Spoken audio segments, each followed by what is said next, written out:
Today we're talking with Juliet Cutler, a teacher, author, and Serenbe resident whose memoir, Among the Maasai, documents her time teaching English at a Maasai girls' school in the late 90s and addresses the challenges inherent in tackling issues of extreme poverty across vastly different cultures. In this episode, we talk about the power of educating women and girls, how Juliet has continued to advocate for the Maasai girls over the last 20 years, and the importance of having a community. And it was all that I had hoped for, really. We found community here. This is a very walkable community. I have access right out my back door to nature. And so all of those things were manifest here. All right. Juliet, we're so excited to have you here on Serenbe Stories today. Welcome. Thanks so much for having me. We also have Steve Nygren. Welcome, Juliet. Hi, Steve. Nice chatting with you. Yeah. Juliet, we're so excited for you to spend time with us, and you've taken the time. I know you're super busy. And one of the first things that we always ask everybody is, Juliet, how did you find Serenbe and how did you come to move here? Well, that's a great story. So my spouse, Mark, and I, we lived in Amsterdam prior to Serenbe, and he works for Delta Airlines. And so I sometimes joke around with him that I knew the mothership would eventually call us home to Atlanta, and Delta being the mothership, and she did. We were in Amsterdam as part of their partnership with KLM, and we lived there 6 years, but we are not originally from the Atlanta area. And so when I knew we were going to be moving to Atlanta, I started coming with him when he would come back for business trips, and I was scouting neighborhoods in Atlanta, and I would walk the neighborhoods and drive the neighborhoods. And of course, in Amsterdam, we lived a little bit different lifestyle. We didn't have a car there. We lived in a very walkable city, a lot of public transportation. We lived right next to a big urban park. And so these things were important to me when I started looking. I really wanted a community that was walkable, and I needed some green space. And in addition, we had the experience of moving to another large urban city about 15 years ago, and where we didn't know anyone. And that was kind of a rough experience for us to find community, to find friends and in that urban setting. And so I was also really interested in this idea of community. How are we going to find community in the Atlanta area? Mm-hmm. And I was feeling, frankly, a little bit discouraged, and was talking to a friend who grew up in Atlanta. And she said, my mom went to visit this new place, and it's south of the airport, about 30 minutes. And it sounds like just the place for you. She said, it's focused on the environment and the arts, and they've very intentionally built it to foster community. And so you should really check it out. And so on my next trip to Atlanta, I came to Serenbe, and I was here for about 10 minutes. And I said, yep, that's it. I'm done looking. I found it. And so we started the process of looking at homes that were built here, and ended up deciding that we were going to build. So we bought a lot and we built, and it's been a fantastic experience. And it was all that I had hoped for, really. We found community here. This is a very walkable community. I have access right out my back door to nature. And so all of those things were manifest here. I love it. So Juliet, when did you guys, what year was this that you guys moved? Oh, that's going to require a moment of thought. Give me a minute here. We've been here 5 years, okay. So that would have been 2016. Okay, great. And what neighborhood are you guys in, just for our listeners? We're in the Crossroads. Okay, great. Yeah, which is the Crossroads for everybody is sort of in the middle of the neighborhood. It's exactly what it sounds. It's the crossroads between the current larger neighborhoods of Selborne Grange and Motto. One of the things that I think is really interesting is you moved from Amsterdam is because it was so walkable and you wanted that green space. It is so hard to find. When we moved from California, that was sort of two things that we sort of were looking for. And we lived on Piedmont Park in Atlanta for a minute, and then in Grant Park. But that was a really hard thing to try and find. And I think it's a challenge for most sort of urban environments that we just don't have enough green space available in the cities. where were you before you guys moved to Amsterdam? Because what a wonderful experience. So we lived in Minneapolis, St. Paul for about a decade. Mark started his career with Northwest before Northwest was acquired by Delta. And so at the time of the merger with Delta, we took a posting in Amsterdam.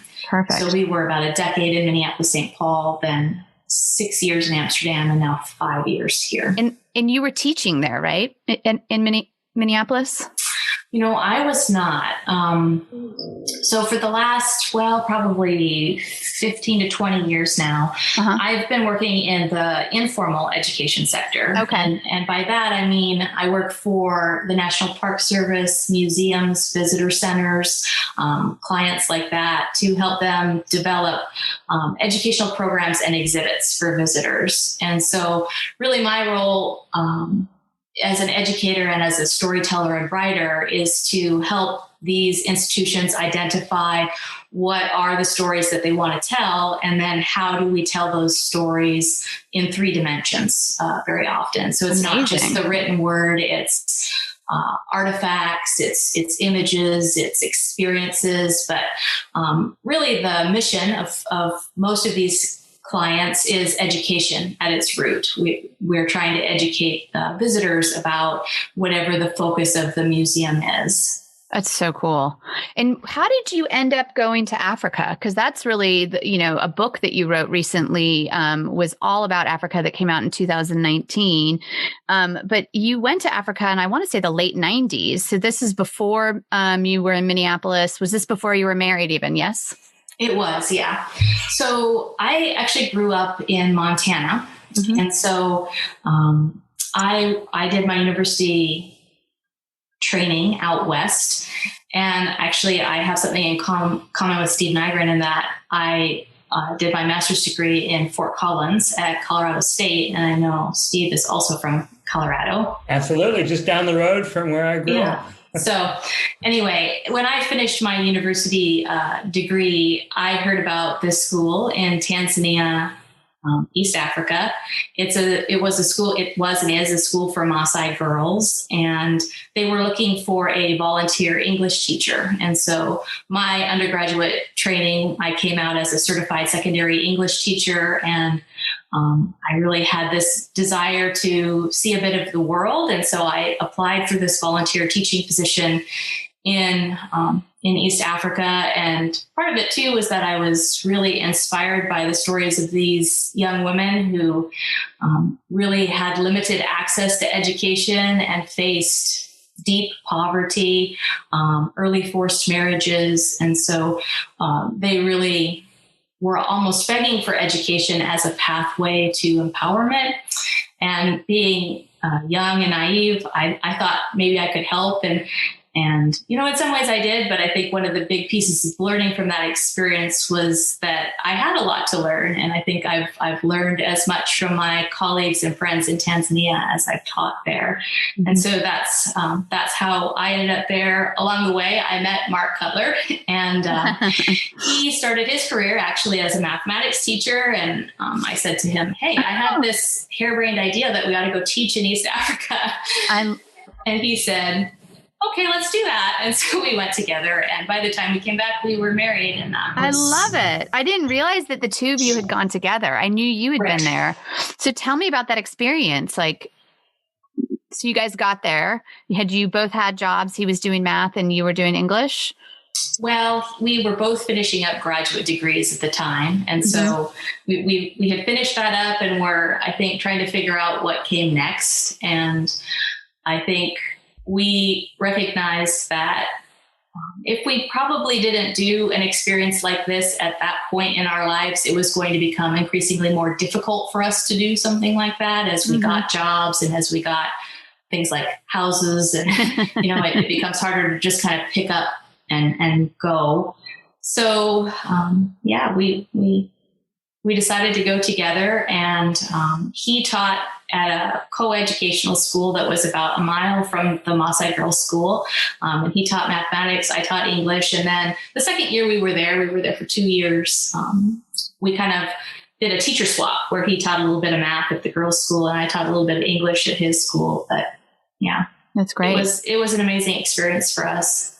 And that was so where you first really came to this idea and saw the benefits of education on these young women that would really bring them out of poverty and bring them out of what I know you talk a lot about, gender-based violence that was happening or still happening in East Africa. Tell me a little bit about that journey and sort of the time you spent there and where you came to the point where you knew you needed to write a book. So I've been involved with this school now for over 20 years. So while we lived there for 2 years, I still return on an almost annual basis. And my role now is largely as a fundraiser here in the U.S. And so the book was really designed, all proceeds from the sale of the book are going back to support scholarships for the girls who attend there. Research in the field of international development really bears out that educating girls is one of the single most effective interventions for poverty alleviation. It lifts not only individual women, but their families and entire communities out of poverty. And one of the really rewarding things of having 20 years of experience at this particular school is that I've really had the great privilege of witnessing how that happens. I've witnessed young women who are my students who came in as very shy, timid, quiet girls. And these are now women who are leading their culture. We have graduates who are teachers, doctors, nurses, attorneys. We have young women who have started nonprofits who are working on some of the most pressing issues that the Maasai face, which include issues of land and water rights. And these young women are also leading culturally in terms of addressing some of these issues of violence. As I said earlier, the Maasai still practice early forced marriages as well as female genital cutting, which is a human rights violation and also illegal in Tanzania, but still commonly practiced. And, as an outsider, I think one of the pieces of learning I've had is that it never really was my role to change things, but really to empower these young women to change things the way they wanted to. And so I've worked really hard to try to stand in the background and be an advocate and ally and give these young women the tools they need to chart their own courses. It's incredible. Do you have any specific women that you can tell stories about? I think that's fascinating, the land and water rights, especially, in Paul Hawkins' book, Drawdown, one of the number one, climate change solutions is to educate women, especially in Africa. So are there any specific girls or women with stories of those land and water rights? I think that would be interesting to hear about. Yeah, Monica, I was going to say, out of the 100 solutions, educating the women is in the top 10. Right. Is it really a top 10? Wow. Top 10, and that's climate change. Right. Yeah, I've been looking at some of that research too on the links between educating girls and addressing environmental issues. And, one of the things that I certainly have seen in sort of the going back and forth to Tanzania and that I write about in the book is this issue of deep drought that they've had there. So even during the time I was living there, we experienced a very significant drought. And in a place where they don't have, pipes that bring water to their homes, I could tell you the story of Grace. So Grace grew up in a traditional Maasai boma. And so this is a mud and dung hut, no running water, no electricity. So for her family to have water, she would walk a couple of miles each way with a bucket to get water from the same source that cattle and goats are getting water from. And that would be the water that her family had for the day. And so in a period of drought, when cattle and goats can't find water and then grass dries up and these cattle and goats, which really are the monetary system for the Maasai, they're trading in cattle and goats. And so this is their livelihood. And when these cattle and goats don't have grass, don't have water, and they die, it creates just a ripple effect, right? And so, there is a nonprofit that's been started in Tanzania that's looking to address some of these issues among the Maasai in terms of how as land has been privatized in Tanzania too, the Maasai can't herd their cattle and goats across traditional migratory routes that they have for hundreds of years. And so this is a really important issue, right, to the Maasai, that they have access to water. I mean, as it is to everyone. I mean, water is sort of the essence of life in and of itself. Yeah, I think that that's another really big challenge that we have environmentally is water and lack of is causing and is going to continue to cause these mass migrations that we're already seeing. Did they, were there groups that were working to drill wells at all? Or is that something that's a possibility that will help? There have been some efforts in some part of Tanzania to do that have been successful. There were efforts in Monduli, which is the community where the school is located, but the water table is so deep there that those efforts were not successful. They have had success with building some dams that help with that. Okay. So there have been, and they built at the school while we were there a very large water tank because also all these schools in Tanzania, secondary schools, are predominantly boarding schools. And so if you've got, 300 students on your campus that all need water and there's no water, you have to find a solution to that. And so water tanks, holding tanks have been another way. And they also installed rainwater capture. On the school buildings as well. Yeah. And when you were in Tanzania, so you go back every year I know, I'm sure this past year with COVID, I don't know if you were able to make it back. No, I was supposed to have gone in 2020 and obviously did not. I'm hoping maybe 2021, but we'll see. Is it this one school that you're still affiliated with, or have you been able to either grow that school or have you been able to sort of replicate it? Tell us a little bit about that. So my primary involvement remains in Monduli at the Maasai Girls School there, and at another school there that Mark taught, which is called Murenge Sequene Secondary School. And so what I will say is that my involvement there has gone deep, but there are some ways that some of the work has gone wide, if you will. And so one of the pieces of learning that came from Dr. Msanjili, who's the head of school at the girls' school, a very wise man. He saw that if girls aren't safe when they go home for school breaks, if they're still facing some of these issues of violence at home, that they're unlikely to finish school, they're unlikely to return, they're unlikely to be successful in school. And so there really needed to be some systemic ways that we address issues of safety.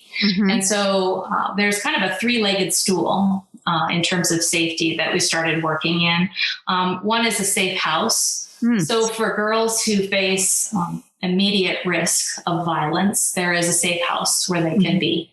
And it provides things like maternal health care for girls who have already faced some kind of violence, as well as counseling and just a safe place to be with support. So that's one piece of it. The other piece of it is safe schools. And so how do we make schools safe, safer for girls, but safer for all children? And so there is now a safe schools training program that is running throughout Tanzania, where a group of Tanzanian trainers go into secondary schools and facilitate conversations with staff around how do we create positive school climates, safe school climates for all children. Corporal punishment is still widely practiced in Tanzania. So part of that conversation is how do we set boundaries without sticks? And so really looking to create school climates that are positive. And in addition to working with staff at schools, they're also developing peace clubs among students. And so these peace clubs come together and they talk about issues of safety, sort of at multi-levels, like what does safety look like in my home? What does it look like in my community? What does it look like in my school? What does it look like in my country? What does it look like in my world? And they have an annual Peace Club conference where these clubs from all over the country come together to talk about these issues of safety. Mm-hmm. And then the third leg of that three-legged stool is what's called the Binti Mama program. Uh-huh. And that translates as a mother-daughter program. Okay. So it's really around community-based education. How do we bring mothers and their daughters together within communities to have discussions about issues of safety and empowerment within their local community, and how, as a group, they might work together to move forward the initiatives that they've identified. And so that SAFE program, those three-legged stools, that's kind of gone nationwide in Tanzania. But wow. I obviously remain deeply connected to the Maasai Girls School and the work that's going on there.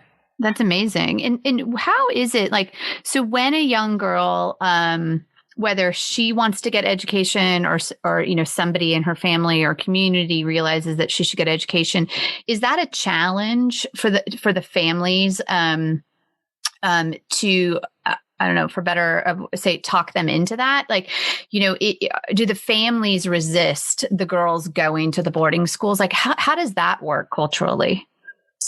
Right. Well, I think there are two issues at play in that question. One is Tanzania remains, I think, economically one of the poorest countries in the world. Mm-hmm. And so most Tanzanians are living on less than $2 per day. Wow. And so if you put that in perspective, my math is probably wrong here, but that's like around $450 a year, something like $450, $500 per year. To send one child to school in Tanzania is going to cost about $1,200. Wow. So if you think about that difference between what the average person is living on and what it costs to send a child to school, because there isn't really a robust system of free public education in Tanzania at the secondary level anyway. There is at the primary level. Okay. And so if a family wants to send their child to school, they've got to come up with about $1,200 in tuition to do that. Most families in Tanzania are large. Maasai families are particularly large. I mean, most Maasai women, I don't know what the average is, but I would guess 7 or 8 children. Mm-hmm. And so if a family can scrape together enough money to send one child to school, it's typically going to be the eldest male. Mm. And so you begin to see how, with these issues of deep poverty and the need to pay for school, how it becomes really impossible for a lot of children to go to school, and especially difficult for girls. Mm-hmm. And then that's compounded in terms of the Maasai culture because girls are traded for cattle at puberty. And so maybe at 12, 13 years old, they go through a coming of age ceremony where they are cut, and then they're deemed ready for marriage, and their families will get maybe 8 to 12 cattle for them. And so typically they don't know their husbands. And so you can see how if at 11 or 12 years old, you're promised in marriage, then continuing schooling, even if your family had the money to send you, would be quite difficult. And so there are sort of very dramatic stories of young women running away from forced marriages and showing up at the school, begging for a place there. Mm-hmm.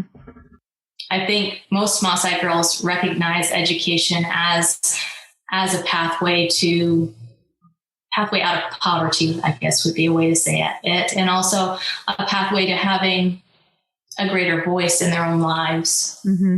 Is there ever a program to buy cows and trade them for the girls' independence? I haven't heard of that particular program among the Maasai, but something that could be road tested. Yeah, it would be kind of a logical way to interrupt that. So then if that's sort of the cultural situation that these girls are growing up in, how are they coming to the school? Are they applying? Some are running away and showing up, but how do most of the girls arrive? I think that happens a few different ways. I think, I mentioned girls who would run away and show up there. I think many show up with their mothers. So interesting. This is a very patriarchal society, a very male-dominated society, and so fathers are really making these decisions around these early marriages, but mothers may have a different idea about that. And while they may not be able to sort of publicly have that different idea, they certainly can take a girl to school. And so a lot of girls show up with their mothers. I think another way that it happens is through primary schools. So I did mention that primary schools, there is a robust system of free public education in primary school. And so primary schools are really a way in which these girls also get identified. So for example, a headmaster or headmistress at a primary school might say, I've got these 3 Maasai girls and they're really gifted and I would really like to find a place for them. And so a lot of referrals come in that way as well. And then, I think those headmasters and headmistresses are positioned within communities where they can have those conversations with parents around, we really see there's an opportunity here. And I think increasingly parents are more and more amenable to that. As Maasai girls have gone out and got educated and they recognize that they're remaining in the culture, and that it is addressing issues of poverty for the family, that they become more open to that opportunity. Oh, that's a great point. So you can start to educate the families that by having the daughter go to school, it's not only going to raise the daughter's, promised future, but really the family as a whole will have an opportunity. Because to Steve's point, that's interesting because, do you get pushback from the fathers or the families because they're, quote, losing out on this, financial exchange, if you will, in the form of the cattle? Are they willing to give that up for the daughter to something that is a longer term versus a short term gain, which we all know is always a choice that people are having to decide between? That's a lot better solution. The daughter can then buy the cows at a later point. Yeah. And there's this wonderful story of a young woman who was a student of mine, and her father was deeply opposed to her going to school. And it was through her mother that she ended up at school and was able to stay in school. And over the years, her father sort of stopped speaking with her. He was very angry. And ultimately, this led to a rift between mom and dad that resulted in mom moving out of home because increasingly mom wanted an education for all her children, not just this young woman.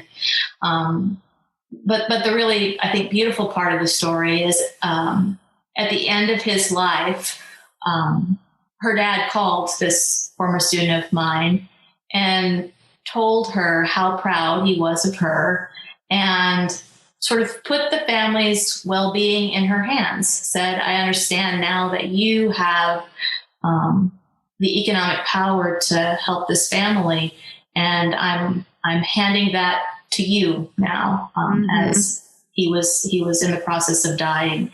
And I think that almost universally, these young women are sending their younger siblings to school. Like once they get out and start earning wages, they're definitely supporting their families in many ways. So I think that really is an important piece of the equation in terms of how families begin to understand what education means. Like it might not mean 10 cows this year, but over the course of the next decade, it's going to mean that there are a lot more opportunities for our family that we wouldn't otherwise have had. Right. And so it could be hundreds of cows. Right. Later on, if you will. How can we help? Like, what can we do? We, the greater we, the listeners, right. Americans sitting here in our homes with electricity and running water. What's the best thing if we're interested in this to help? Is it purely giving money? Because $1,200 a year in tuition. Now it's not a small amount of money, but that's obviously to Americans, a much more doable something to help. And you really, in my mind, at least, the impact of that is like right there. Sometimes you don't know when you're giving $1,200 to somebody, a nonprofit, kind of what it's going to. But if you knew that was educating a girl for a whole year, that's pretty incredible. Are there Right. sponsorships you can do, like specifically? Right. So there's a US-based nonprofit called Operation Bootstrap Africa. And this nonprofit was involved 25 years ago when the school was established in constructing the school, and has since that time provided scholarships to all the students who attend the school. And so, yes, absolutely. You could give a scholarship. It will, as we've been discussing, it will transform the life of a young woman. But even beyond that, it will help to lift her family out of poverty. And so I think that that's a great thing that Americans can do from a distance, is to support the work on the ground there that Tanzanians are leading. Mm-hmm. And that Operation Bootstrap specifically goes to girls, any girls in Tanzania, for scholarships, not just specifically your school. They do have broader programs. So yes, it does in fact go to the Maasai Girls School, but yes, they have broader programs at other schools that, and I would say too, like, I think there are probably many nonprofits out there that provide scholarships to young women all over the world. And I would say it doesn't have to be my particular cause or my particular school. I would say I am really all about empowering young women who live on the margins, in deep poverty, in places where they are exposed to violence. And I guess the other part I would couple with that is I'm always really careful to make sure that when I support women's causes, that it really is being locally led. That it is local people who are making these decisions. These are folks who are embedded in the culture and know best how to drive these programs. I think where it becomes problematic, and this also has been 20 years of learning for me, but when we come in as outsiders and think we have the solution or the answer, that can be problematic. But when we support, advocate, become allies of those with the power, I think that those are the most effective kind of models for real change. Definitely. Tell me a little bit about where you are right now with the book. I know it came out in 2019, and so obviously COVID, I'm not sure if it was in the fall, but like COVID hit, and I've talked to a lot of authors that had, big book tours planned, and, everybody had to really shift their thinking and go virtual. Tell me, how that's been this past year, as well as if there's other places we can sort of engage with you and the book in the future. So my book came out in September of 2019. So I had, up until about March, April 2020 before events really started getting canceled. But I really sort of like to look at it as a glass half full kind of situation, because one of the things that it did allow for is in this virtual platform, I've been able to reach a lot of people where I might not have gotten on an airplane to speak to a book group in Chicago. I can speak to a book group on Zoom very easily from my own home. And so it's been good to do that and to connect with people in that way. And the book has experienced its own little grassroots kind of journey into the world, I guess I would say, where somebody hears about it and then somebody else hears about it. And so all of that has been good. I think in our culture, things kind of have their moment, and then they move on, and that moment gets shorter and shorter. And for most books, that their moment is in fact the first 3-4 months, and then you're sort of in the long tail of sales after that. And so that's kind of where I am. I'm always honored to get to speak to different groups, specifically groups who are interested in women's issues globally. And so I've had some opportunity to do that. But certainly you can buy the book, Among the Maasai, at Hills and Hamlets right here in Serenbe. They have signed copies. So that's one way. I mentioned earlier that all proceeds from the sale are going back to support these programs in Tanzania. So that's a very simple thing you could do that would support the work. Perfect. Well, we'll definitely put that link to Hills and Hamlets online store in the show notes for sure. One of the last things that I want to ask is, we always ask, what is one thing that you'd want to share, or you'd want somebody to know about Serenbe? Like if somebody's coming down, like what's that thing that you would tell them that they might not glean from the website or other things? I think there are a couple ways I would answer that. I think the first thing I would say is that there is really something special about the community in Serenbe. One of the things that has been really wonderful about living in Serenbe is getting to know all the people here. And there are extraordinary people here who have wonderful stories. And that's the great thing about this work that you're doing with Serenbe Stories, is sort of unearthing and exposing some of those stories of the people who live here and the work that they're doing in the world. And so that's one thing I would say, is that the community is really amazing. I think the other thing, and I think this speaks to the specialness of Serenbe, and I'm not going to claim this idea as my own, but rather attribute it to Phil Tabb, who is my neighbor across the street and was one of the folks instrumental in planning this community. But he talks about thin places. So these places where we stand a little bit closer to the sacred. And I would say that there are those places in Serenbe, when I'm out on the trails behind my house and I'm listening to the birds and experiencing the nature that is around this place, that sort of comes to me that there are these thin places in Serenbe, and that if we take time to listen and pause and notice that those places reveal themselves.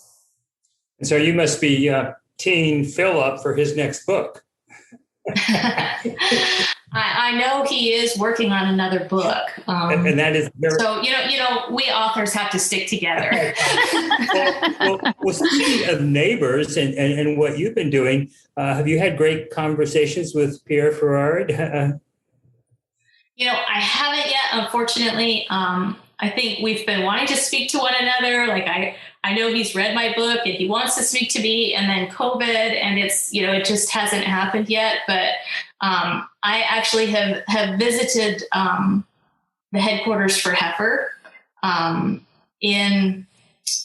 it's in Little Rock, I believe. And so I have a t-shirt and everything. So yes, I would like to sit down and talk. It's so amazing. Here you have these two people doing similar work on a global scale. And here you are both at Serenbe, living in the crossroads a few doors from each other.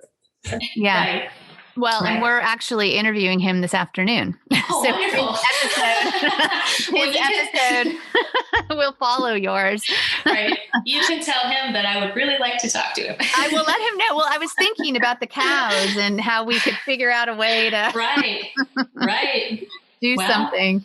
I'm certainly, to the point we were talking about earlier about all the wonderful, amazing people who live in Serenbe and the amazing things they've done in the world. I think the other great thing about Serenbe is that somebody has sort of this moment of, I have an idea, like we could do X, whatever it is. Mm-hmm. And then like the resources kind of come out of the woodwork and it just happens. And so, yeah, if there are ideas for how Serenbe at large might support the broader world, I'm all about having those conversations.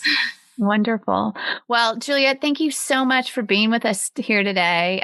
Is there any last things you want to add that we haven't covered? Or I'm super excited to get this out and share with everybody all the work that you're doing. I think we've covered the ground today, but yeah, thanks so much for having me. It's been fun to talk with you and to share my personal passion in the world with listeners.